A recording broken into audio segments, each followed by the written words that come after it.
Forever company में 2cc complete करने के लिए कितना टाइम मिलता है, या फिर कंपनी आपको कितना टाइम देती है जिसमें आप अपनी 2cc कंप्लीट कर सकें।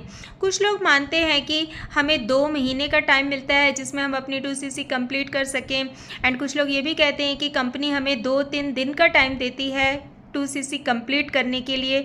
वहीं कुछ लोग ये भी कहते हैं कि हमारे अपलाइन बोल रहे हैं कि आज ही अपनी 2cc कंप्लीट करें। सो गाइस, रियलिटी ये है कि अगर मान लीजिए आपने 15 मई को अपनी आईडी क्रिएट की, एंड आईडी क्रिएशन के बाद ना तो आपने उस पर कोई बिलिंग की, ना ही कोई ऑर्डर लगाया, तो 45 दिन के बाद कंपनी आपकी आईडी को डिलीट कर देती है।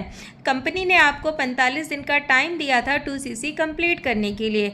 अब अगर आप फिर से फॉरएवर बिजनेस करना चाहते हैं तो एक बार फिर से आपको अपनी आईडी 45 दिन के बाद क्रिएट करनी होगी, एंड उस पर आपको अपनी 2cc कंप्लीट करनी होगी। अब सेकंड पॉलिसी ये है कि मान लीजिए 15 मई को आपने अपनी आईडी क्रिएट की, एंड उस आईडी पर आपने एक छोटा सा ऑर्डर प्लेस कर दिया। सो अब कंपनी आपको 2 महीने का टाइम देगी उस आईडी पर 2cc कंप्लीट करने के लिए। सो इस प्रकार से कंपनी 2 महीने का टाइम देती है 2cc कंप्लीट करने के लिए।